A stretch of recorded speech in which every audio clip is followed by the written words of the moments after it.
සුබ දවසක් මගේ ආදරණීය යාළුවෝ හැමෝටම. ඉතින් කොහොමද ඔයාලට? හැමෝම සතුටින් පරිස්සමට ඇති කියලා හිතනවා. ඉතින් ගොඩක් දවසකින් තමයි ඔන්න වීඩියෝ එකක් ගේන්න පුළුවන් වුණේ. ඉතින් හැමදාම හිතනවා සතියකට සැරයක් වීඩියෝ එකක් දාන්න ඕනේ කියලා. ඒත් ඉතින් පරක්කු වෙනවා. ඉතින් අද මාත් එක්ක මෙන්න මේ ලස්සන සිමෙන්ති වලින් කරපු නිර්මාණ තියෙන තැනක් බලන්න යමුකෝ. ඉතින් මෙතෙන්ට අපි ආවේ ඇයි කියලා වීඩියෝ එකේ ඉස්සරහදී මම ඔයාලට කියන්නම්. ඉතින් මෙතන ගොඩාක් ලස්සන නිර්මාණ තියෙනවා. මෙන්න මේ ස්ටැචුස් වර්ග, එතකොට ටයිටේනියම් පෝච්චි වර්ග, ඉතින් එක විදිහට තලවලට හදපු ලස්සන මෙන්න මේ පොට්ස් වර්ග. ඉතින් ගොඩාක් ලස්සන නිර්මාණ තියෙනවා. ඉතින් මම මෙතෙන්ට කලිනුත් ඇවිල්ලා තියෙනවා. මොකද මගේ අර ගාඩන් එකේ තියෙන ලස්සන චෙයා එක ගත්තෙත් මෙන්න මෙතනින් තමයි. ඉතින් මගේ වීඩියෝ එක රැඳිලා ඉන්න යාළුවෝ නම් දන්නවා ඒක දැකලා ඇති. ඉතින් මෙතන ඒ වගේ ගොඩාක් ලස්සන නිර්මාණ කලෙක්ෂන් එකක්ම තියෙනවා. ඉතින් හරිම ලස්සනයි. මේවා මිදුලේ තියන්න නම් ඉතින් මම නම් හරිම ආසයි. ඉතින් අපි මෙතෙන්ට ආවේ ඇයි කියලා කියන්නම්කෝ. අපි මෙතෙන්ට ආවේ මං බුදුන් වදින තැන ලස්සනට හදාගන්න ලස්සන පහන් කණුවක් ගන්න තමයි.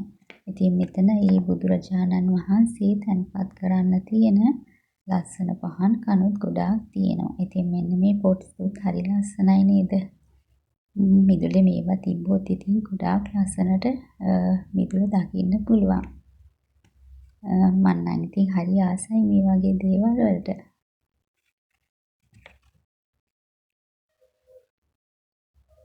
ඉතින් මෙන්න මේ වගේ ටයිටේනියම් පොට්ස් වර්ගත් මෙතන ගොඩාක් තියෙනවා. මම කලිනුත් මෙන්න මේ රවුම් පාත්තරේ වගේ තියෙන පොට් ටිකක් ගත්තා. ඒකත් හරි ලස්සනට මගේ මිදුලේ තියෙනවා. ඔයාලා දැකලා ඇතිනේ. ඉතින් මේ වගේ වතුර මල් විසි වෙන අර පොන්ඩ් ඒ වගේවත් තියෙනවා. ලස්සනට මාළු දාලා එහෙම හදාගන්න පුළුවන් විදියට.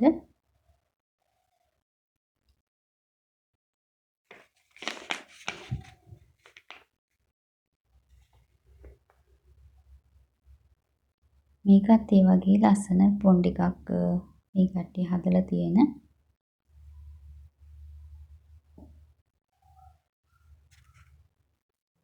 බලන්නකො ලස්සන සෙටි තියෙනවා ගාඩන් එකේ තියෙන මෙන්න මේ වගේ. ඒ වගේම මෙන්න මේවත් මේ අලුතින් කරපු සිමෙන්ති නිර්මාණ වගේක්. හඳ වගේ තමයි මේවා තියෙන්නේ. මේකේ ලයිට් එකක් මේ විදිහට පත්තු වෙනවා. ඒකත් ඔය බිත්ති වලට එහෙම ගහන්න හරිම ලස්සනයි. ඒ වගේම මෙතනත් තවත් ලස්සන නිර්මාණ තියෙනවා. ඉර හඳවල් ඒ වගේ පහන් කණු. ඉතින් මෙන්න මේ පහන් කණුව තමයි අපි ගෙදර අරගෙන ආවේ තෝරලා එතනින්. ඉතින් ඔන්න ඔය විදියට මම බුදුන් වදින ස්ථානය හරිම ලස්සනට බොහොම චාම් විදියට හදාගත්තා. වැඩි වැඩ නැතුව. බලන්නකෝ ඔයාලත් මේක ලස්සනයිද කියලා. ඉතින් අපි බුදුන් වදින ස්ථානය මේ විදියට ලස්සනට තමන් ආස කරන විදියට හදාගත්තම ඉතින් බොහොම ශ්‍රද්ධාවෙන් අපිට වැඳුම් පිළිම් කටයුතු කරන්න පුළුවන්. ඉතින් මෙන්න මේ ලස්සනට මල් වට්ටියකුත් හදාගෙන අද මම ගොඩාක් ආසාවෙන් බොහොම ශ්‍රද්ධාවෙන් ගෞරවයෙන් මෙන්න මේ විදියට ඉතින් අද වැඳුම් පිළිම් කටයුතු සිදු කළා. ඉතින් ඔයාලත් මම වගේම ආසාවෙන් මේ දේවල් කරනවා කියලා මම දන්නවා. ඉතින් අපේ හිත නිවන තැන මේ විදියට ලස්සනට පිරිසිදුවට තියාගත්තම ඒක ගොඩාක් වටිනවා.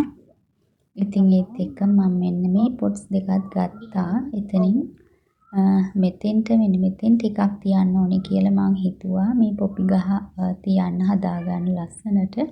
ඉතින් මේ පොට් ටික ටිකක් දැන් තින්ත එහෙම සවුත්තු වෙලා ඒකින්ද මං ඒක පොඩ්ඩක් තින්ත ගාලා ලස්සනට හදාගන්නකම් පැත්තකට තියලා මෙතනට ගල් ටිකක් එහෙම දාලා ලස්සනට හදාගන්න හිතුවා. මොකද මේම තිබ්බොත් මේ ඒ පොට් එක සුදු පාට හින්දා මඩ ඉහිලා එහෙම සවුත්තු වෙනවා වහිනකොට. ඉතින් ඒක හින්දා මම මෙතන ටිකක් ලස්සනට හදාගන්න හිතුවා. ඉතින් මේ වගේ පොඩි පොඩි නිර්මාණ වලිනුත් අපිට අපේ මිදුල ගොඩාක් ලස්සනට හදාගන්න පුළුවන්. ඉතින් මෙතෙන්ට පස් ටිකක් එහෙම දාලා පොඩ්ඩක් බිම සමතලා කරගෙන මේ විදියට හදාගන්නවා. මෙතෙන්ට අර කඩේ තියෙන ලස්සන ගල් ටිකක් එහෙම දාන්න තියෙනවා නම් හොඳයි. ඒත් ඒවා මං ගාව නැහැ මේ වෙලාවේ. ඉතින් මං තියෙන සම්පත් වලින් තමයි මේ වෙලාවේ මෙතන මේ විදියට ලස්සනට හදාගන්නේ. මේ දාන්නේ අර මේ වැලි හලලා ඉතුරු වෙන ගල් චුටි චුටි ගල් කැට ටිකක්. එතකොට අර මඩ ඉහෙන්නේ නැහනේ. ඒක හින්දා තමයි මං මේ ඉටි කොලයකුත් යටට එලා ගත්තා. තනකොළ උඩට මතුවෙන්නේ නැති වෙන්න.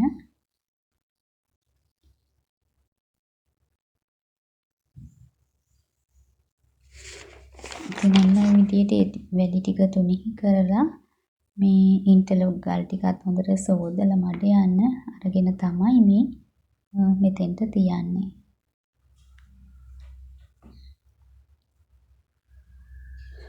ඉතින් මල් ගහක ලස්සන පෙනුම වැඩි වෙන්න මේ වගේ ලස්සන පොට්ස් උනත් බලපානවා. ඉතින් අපි මල් පැලේ හිටවන පෝච්චිය ලස්සන වුණොත් ඒ ගහේ පෙනුම තවත් අපිට වැඩි කරගන්න පුළුවන්. ඔන්න බලන්නකෝ මං මේ පොපි පැලේ මේ පොට් එක ඇතුලෙන් තිබ්බහම ඒකට හොඳ ලස්සනක් එකතු වෙනවා අර කළු පාට පෝච්චියේ තියෙනවට වඩා.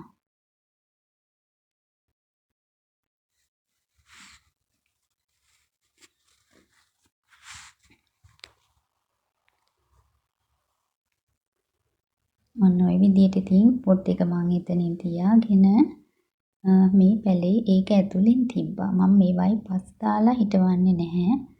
එතකොට පෝච්චිය සවුත්තු වෙනවා මඩ ගෑවිලා. ඔන්න බලන්නකෝ එතෙන්ට ලස්සනක් එකතු වුණා නේද? කළු පෝච්චිය තියෙනවට වඩා මේ පොට් එකට දැම්මහම ඒක හරිම ලස්සනයි. ඉතින් මේ තියෙන්නේ මම ඒ වගේ කලින් ගනිපු පොට් එකක්. ඒකත් තාමත් හරි ලස්සනට තියෙනවා. මඩ ගෑවිලා මුකුත් නැහැ. ඉතින් ඒකත් හරි ලස්සනට මගේ ගාඩන් එකේ තියෙනවා. ඔන්න ඉතින් බලන්නකෝ මේ දාස්පෙතිය ගහේ ලස්සන. ඉතින් මේ වගේ මල් වර්ග අපි වැඩි ගණන් ගන්නේ නැති වුණාට මල් පැල මොනවත්ම නැති මිදුලකට උනත් දාස්පෙතිය පැල ටිකක් හිටෙව්වත් හරිම සිරියාවන්ත බවක් මේ මිදුලට ලැබෙනවා. ඉතින් එහෙනම් අදට මම මේ වීඩියෝ එක මෙතනින් නිමා කරන්නම්. හැමෝම සතුටින් පරිස්සමෙන් ඉන්න. හැමෝටම ලස්සන සුබ දවසක්